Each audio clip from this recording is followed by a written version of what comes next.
You're committed to end racism, sexism, and ageism. Is speciesism the next ism worth fighting?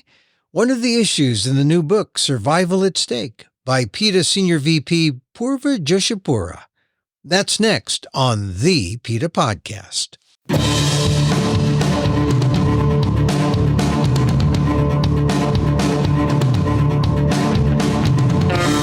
Welcome to the PETA Podcast.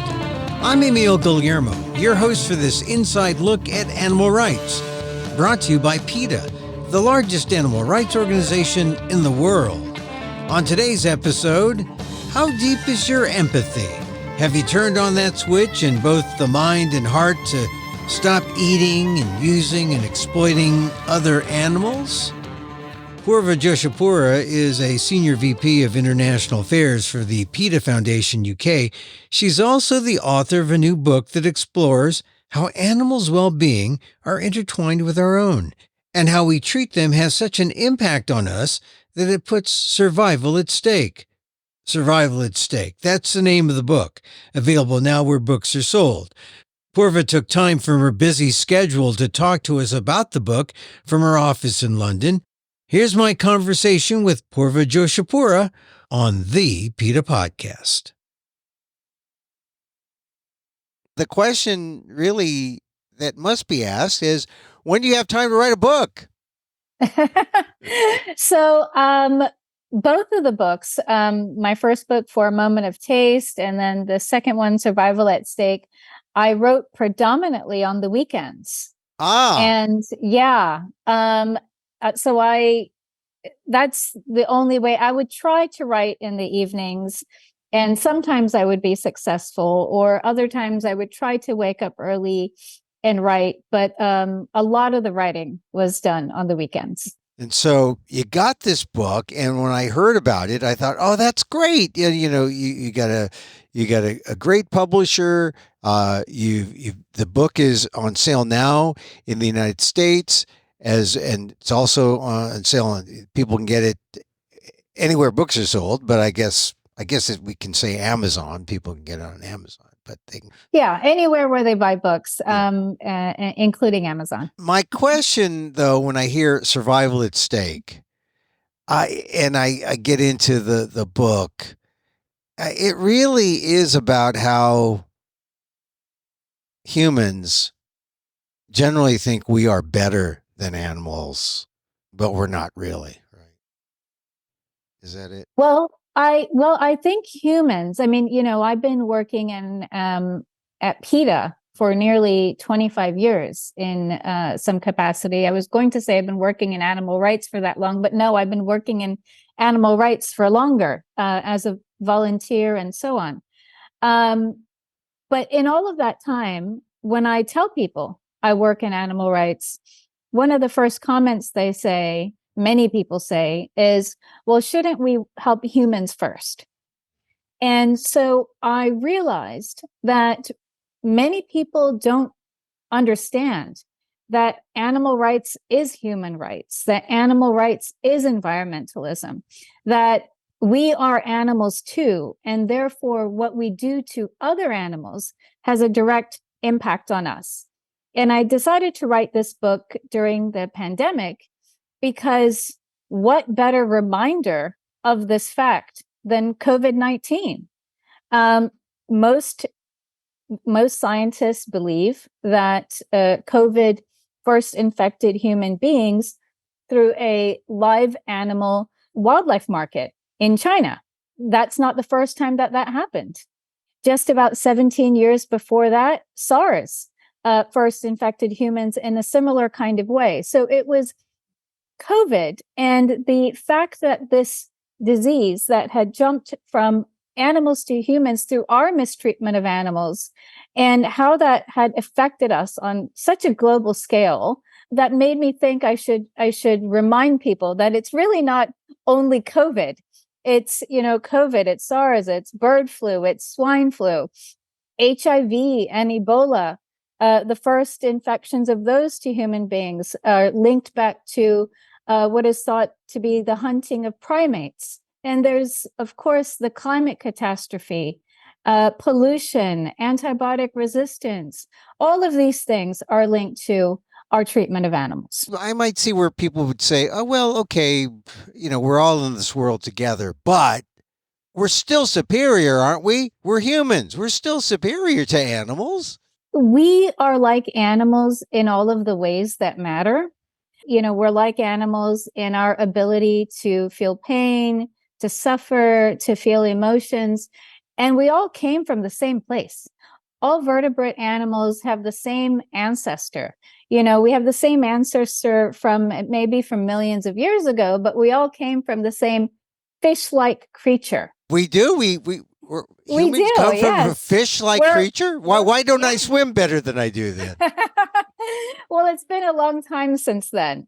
But my point is that we have a lot of similarities with other animals if we bother to look, right the way ranging from our bone structure to so many other things, our emotions, our, reactions to pain and so on. In the first part of my book, I talk about our similarities with many animals. For instance, even animals as seemingly different from us as bees. You're going to say we have something in common with bees?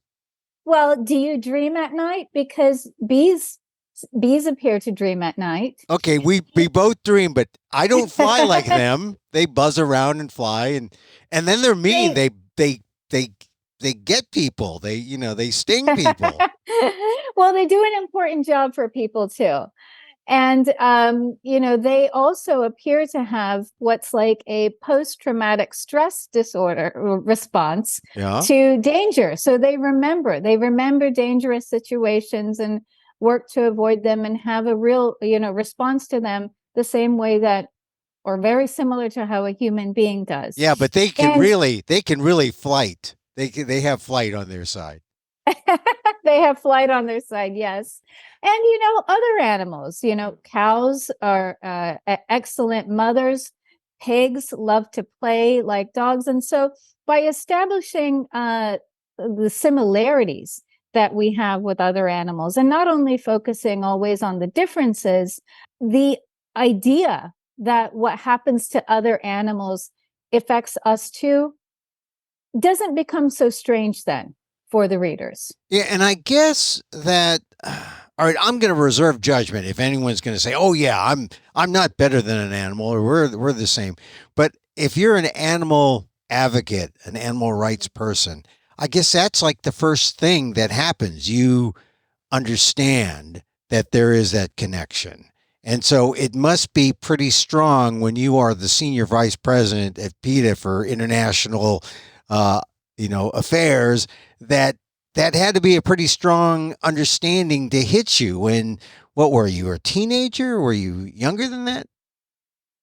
Well, yes, I was a teenager when I first started thinking about animal rights. But, like many of us, I used to eat meat. I used to wear leather. I didn't bother what kind of cosmetics I bought, whether they were animal tested or not. I would go to the zoo and all of that, while also thinking that I loved animals.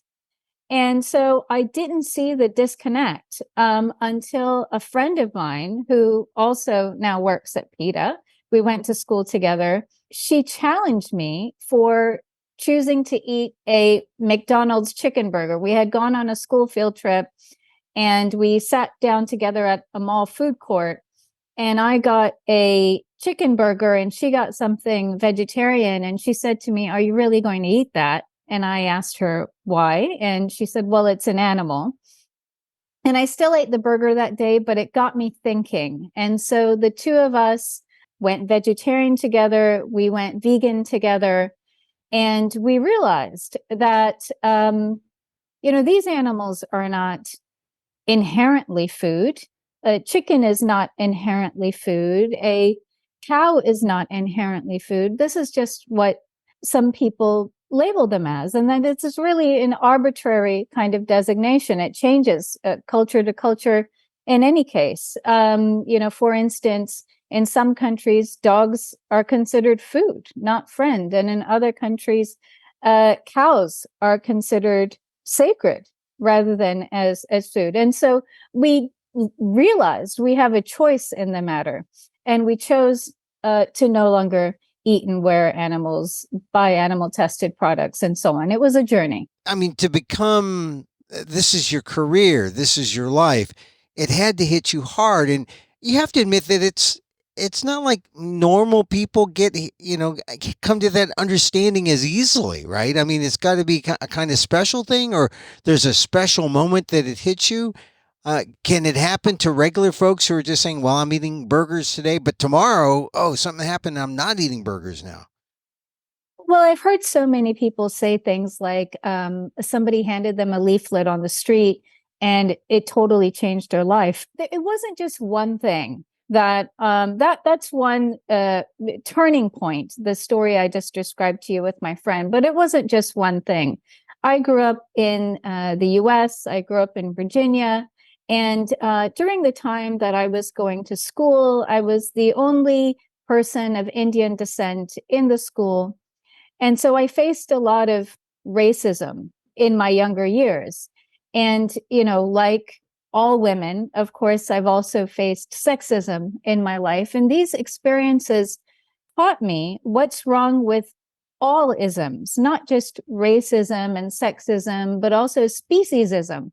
Because what all of these things have in common is othering somebody else, focusing on the differences rather than on the similarities that you have with another person or another animal. And the justifications which are usually used for this othering, for this discrimination, are often the same.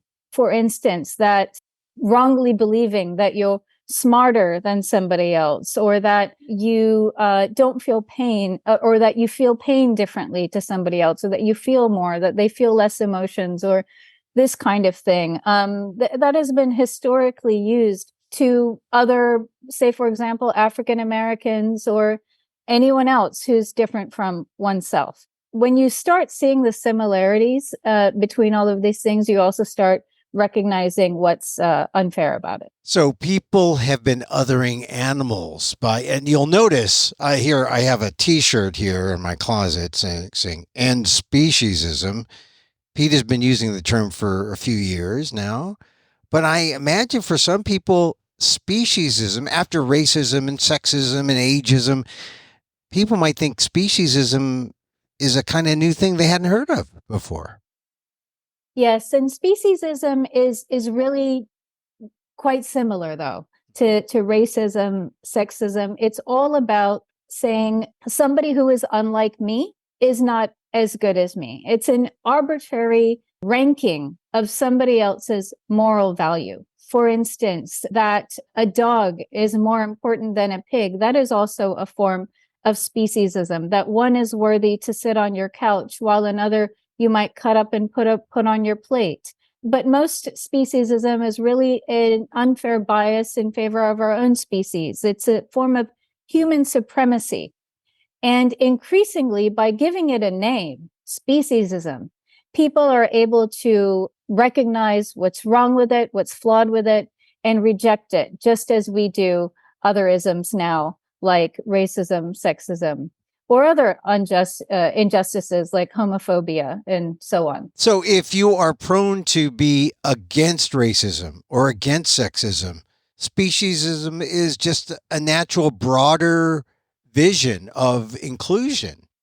Yes, it's about recognizing that someone else matters, even if they come in a different exterior package than you do. Even if they might look like an alligator or like a snail, they still matter. Well, wait, Poorva, the scientists have given us, this animal kingdom idea, phylum, and, there is like a ladder of, from the protozoans to the humans, and we're at the top, aren't we?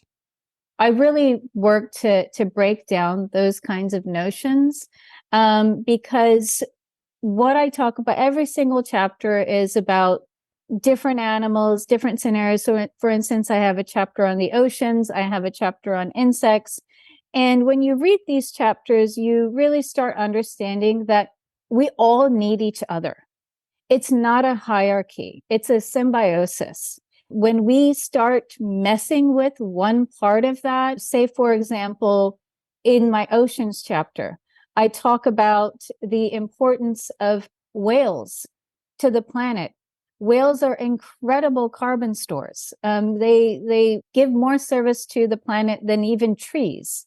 The biggest threat to whale life is not even the direct hunting of whales, as many people may think, but fishing. Fishing other fish who are caught to be eaten on people's plates, because so many whales are caught as bycatch, that is accidentally being caught in nets or being hurt by the fishing tools and fishing gear. So many whales lose their lives that way that fishing has become the biggest threat to those animals, and therefore to us, because of the great service that they do to the planet. Once you start accepting a kind of an idea that speciesism exists and that it should be fought against. Yes. And, so many of the issues I talk about in my book, we don't have a huge amount of time to take action and to reverse these trends. For instance, the climate catastrophe.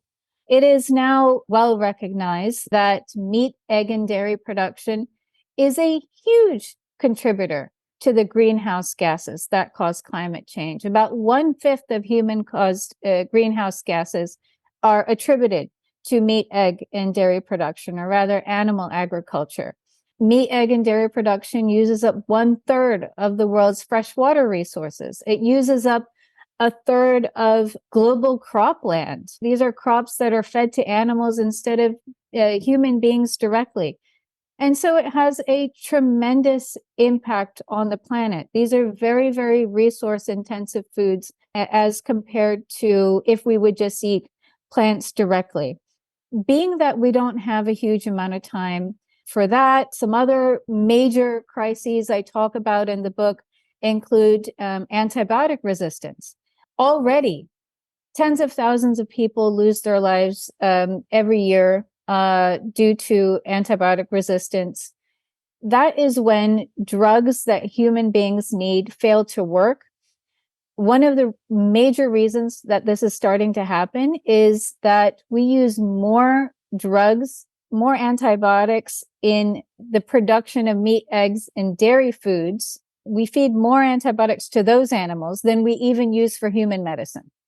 And so what you're suggesting is that if we cut down on meat, dairy, egg use, we would save the world? We would make a huge impact on the world.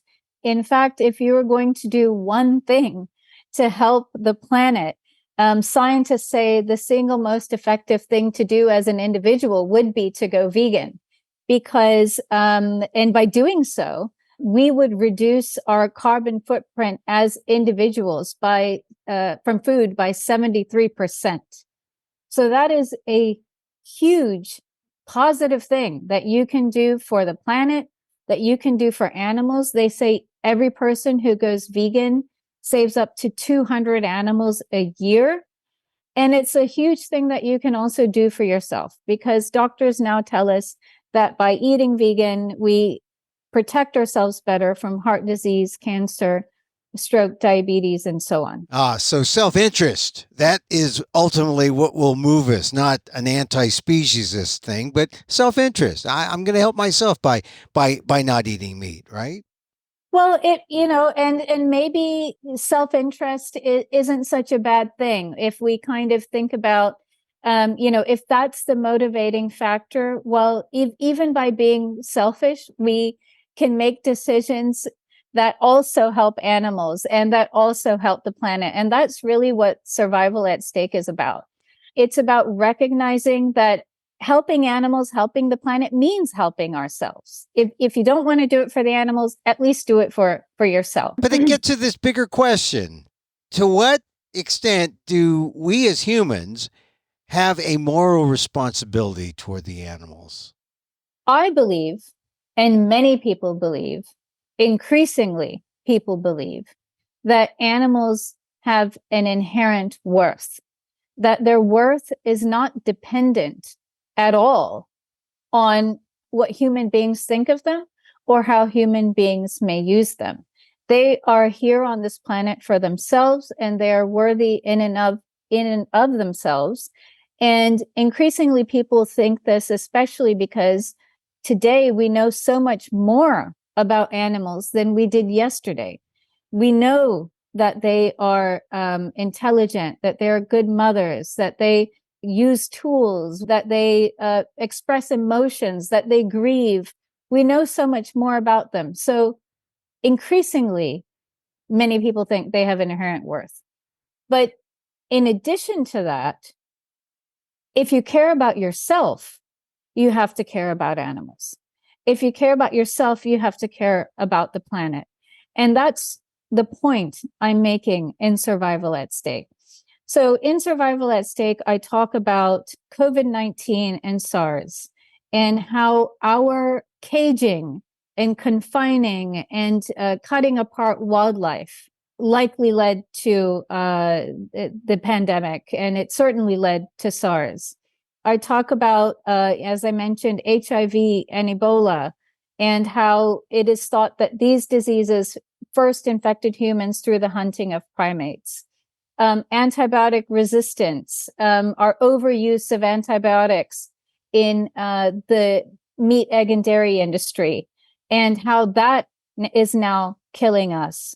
Bird flu, swine flu, and other such diseases, which are spread through the factory farming of animals. The H5N1 variety of bird flu is now more easily infecting mammals. It's infecting animals on mink farms. And so the World Health Organization has warned that this disease may now adapt to being better able to infect human beings too. That's a big worry because H5N1 bird flu has a 60% mortality rate in human beings. And we wouldn't be in this situation if we just had a little stronger connection between our well-being and animal well-being. It's the simplest thing. You know, PETA has a program, a school program. In the US, it's called Share the World. In other countries, for example, in India, it's called Compassionate Citizen. And it talks about the golden rule, which is do unto others as you would have them do unto you. And when people ask me, you know, what can they do to help animals? Well, the final chapter of my book has many, many ideas of what you can do to help animals. But the most important thing is to treat animals as you would like to be treated. You know, and so you can ask yourself, would you like to be sitting in a cage? Would you like to be, you know, have your throat slit? Or would you like to be poisoned in a laboratory?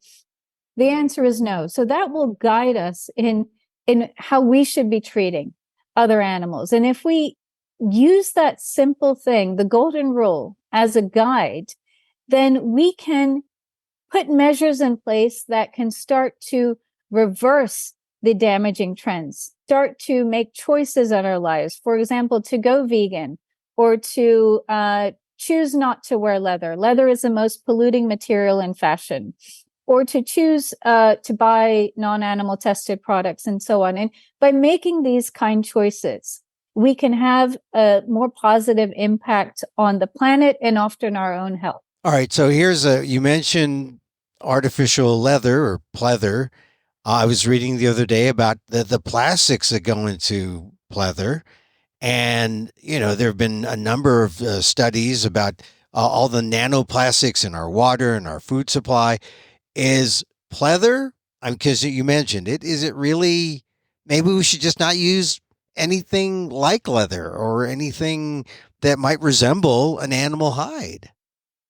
Well, you don't have to buy, you know, that type of synthetic leather. There's so many different types now. There's many different kinds of vegan leathers that are actually made from plants.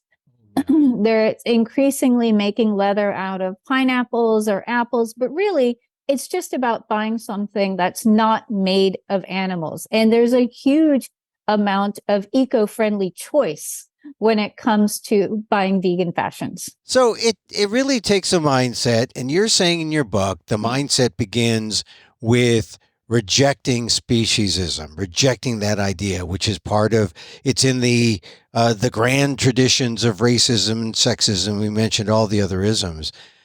People aren't there yet, though, right? I mean, I don't really get a sense that we're close. Or what is your sense? Well, it's increasingly being recognized that even by psychologists and criminologists and law enforcement officials, that people who are cruel to animals often go on to be cruel to others, including human beings. For instance, a huge number of school shooters, serial killers, and so on have a history of cruelty to animals. And so, even in that kind of way, individual cases of cruelty to animals are also being looked at with a more serious lens. It shouldn't have to take the fact that these cruelties often escalate to human beings for us to take it seriously. But that is what is happening. And so even at that level, the individual cruelty level, people are starting to realize that there's a link, but there's a link also in our other uses and treatment of animals, our use of animals for food, our use of animals for clothing, for experimentation, even for entertainment, and how that affects us. For instance, I talk about dogfighting in my book and how dogfighting is usually a co-crime with other crimes, whether it's gambling or it's even been murder. And so increasingly, all around the board, people are starting to see the link and to see that being kind to animals means being kind to ourselves. So you mentioned the personal journey that began for you when you began to volunteer at PETA and then made it your career. There's this empathetic switch that goes off that changes people and their attitudes. Where can people find that empathy switch that says, okay, yeah, I'm rejecting speciesism. I see that I'm part of this broader, thing, and we're all connected. Where is that switch? Where do we find it? When I first started at PETA, I had the opportunity to go to a sanctuary in Maryland called Poplar Hill. And it was the first time I got to meet animals or got to see animals like chickens, turkeys, pigs, and so on, who are not in a setting in which they're being abused. They're not in a cage. They're not in a crate. They're just out living their life as they should be or that they want to. And when I first arrived, the first being who came up to me to greet me was not a person but a turkey. And so her name was Alice, and she ran right up to me to say hello. And I was holding a bag with little mirrors on it, and she wanted to get a closer look, so I knelt down and let her take a look. And she was just so curious and so friendly, and I had no idea until then that turkeys can be like that. And I also didn't know that if a turkey trusts you and allows you to stroke her, as Alice did, I had no idea that turkeys purr like cats when they're content and happy. So Alice kind of took me into the sanctuary and introduced me in a way to all of her friends. And I could see that the chickens, they were all doing different things. And just like Alice, some of them were bold, some of them were curious, other ones were scared or shy. Some of them were taking dust baths, others were playing. They were all busy, but they were all different. And they were all individuals doing, different things. And all of the animals at the sanctuary had their own unique personalities, and they were full of life. There was a goat there who loved to play and occasionally give you a headbutt if you're in the way. And it was just so funny, but it was just, really that helped me open my eyes to how these animals are individuals and how they enjoy and want to live life just as much as you or I do. So if ever anyone gets a chance to go visit an animal sanctuary, do. But the amazing thing now is that we have so many videos also on the internet that allow us to know these animals better. I mean, that was before YouTube and all the rest of it. So, get onto the PETA website, get onto the PETA YouTube page, take a look at our videos, get to know the animals, and also get to learn what happens to them and what unfortunate situations we put them in for meat, for eggs, etc. So for you, Poorva, saved by a turkey named Alice. Yeah, I had somebody else ask me who my teachers were in life, and one of the teachers I named was Alice the turkey. Well, of course. And, you don't need a PhD to be a great teacher. You don't need a higher degree. But, it's funny. That's how you find the empathy switch. Something happens, you see it. I mean, it could also happen if you just pet your animal companion, your trusty dog, or if your cat allows you to touch her, or allows you or she accepts the invitation to sit on your lap, your animal companion cat.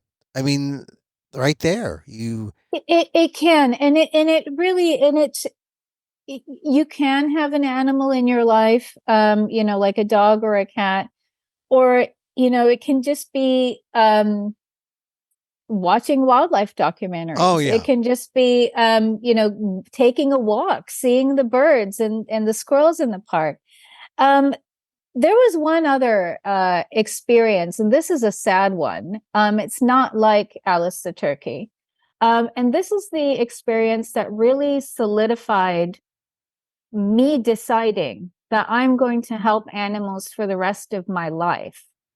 And that is very early on at PETA, I got the opportunity to work on the Indian leather campaign.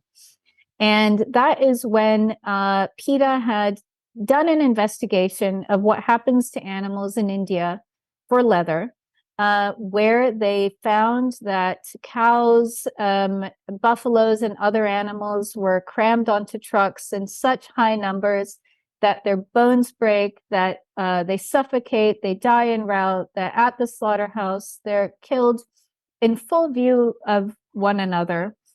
Without any stunning, their throats are slit with dull knives. And the reason why this is significant for people in the US or UK and other parts of the world is because India is a big leather exporter.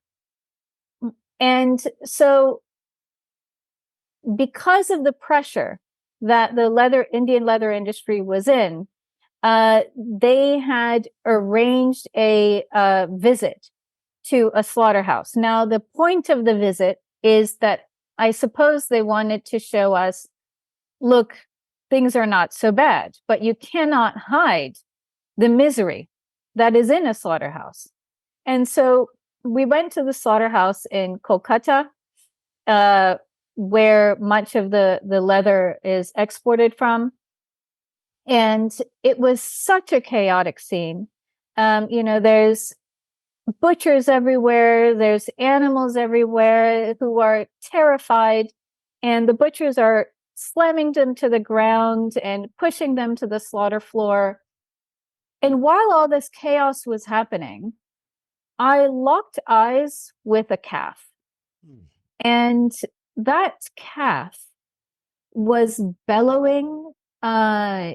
He was calling for his mother because he was just a baby. Who do you call for when you are a child or a baby, maybe even an adult, when you need help? Your mother. And so I'm assuming that he was calling for his mother. He was scared, and he was urinating, and he was, just terrified, shaking. But he was standing his ground. He was not going to be pushed into the slaughter floor. And of course, he wasn't strong enough for all of the butchers, and they managed to push him onto the slaughter floor and hurl him onto the ground. And he looked at me in his last moments when the knife went across his throat. And I thought, my gosh, this calf thinks I'm one of them. This calf thinks I was here to hurt him. And I couldn't save him, but I made a mental promise to that calf that I couldn't save him, but I'm going to use the rest of my life to try to save animals like him. And so, if there is another great teacher, I'm so sorry for him to have taught me that way. But, he's really the reason why you could almost say why I got on a path to still be at PETA 25 years later. Yeah. It just takes a moment, several moments, the switch goes off, and you're on a path of lifelong empathy. It just happens, and the world is better for it, or at least the world that you can touch and influence. And again, I mean, this is back pre-internet days. These days, you don't need to go to a slaughterhouse yourself. Log on to the PETA YouTube page, and we take you to the slaughterhouse that way. It's difficult to see, but imagine how difficult it is for those animals to bear. And anyone who sees that, they'll have a change of heart, because it's impossible to see that and then to not feel anything and to just to continue on the path. People start thinking about what they can do to help these animals, whether that is becoming a PETA member, not eating animals, not wearing animals, making easy changes in their life. Just go to the PETA website, and you don't have to be vegan right away, but it won't be long. And then pick up Poorva's book. Exactly. Go to the PETA website. There's lots of resources. We have Beauty Without Bunnies, which helps people buy cosmetics which are not tested on animals. We have PETA Approved Vegan, which helps people shop leather free. We have the vegan starter kit that people can order for free. And yes, my book also, the last chapter has a lot of great ideas on what people can do. Easy ideas, starting from easy ideas to involved ideas of what they can do to help animals. And it's important because survival is at stake. That's right. Survival is at stake. Scientists are telling us that. Climate scientists are telling us that. We cannot continue on the path that we've been on. And one of the easiest things that we can do to help the planet and help ourselves is not eat animals, not wear animals, and be kinder to animals. Poorva Joshipura, Survival at Stake is her new book. She is Senior Vice President of International Affairs for PETA US.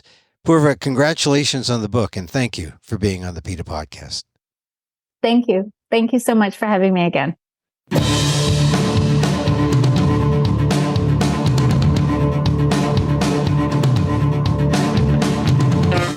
Poorva Joshipura is a Senior VP of International Affairs for the PETA Foundation UK.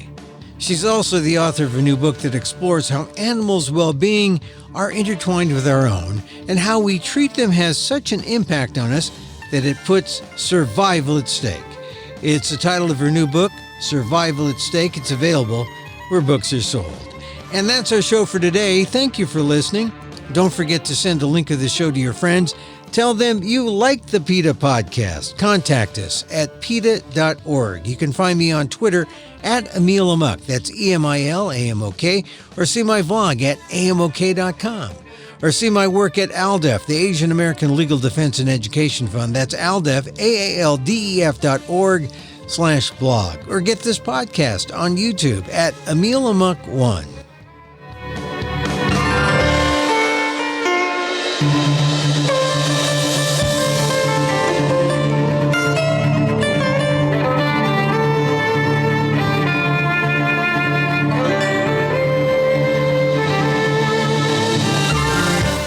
Once again, thank you for listening. Check out all our episodes on your favorite podcast app or on Apple Podcasts, where you can subscribe to as well as rate and review the show. It helps get the word out about the issues you care about. Our music is provided by Carbon Works. Check them out on YouTube. And join us again next time for more insight into animal rights and the fight for a cruelty-free world on the PETA Podcast. I'm Emil Guillermo.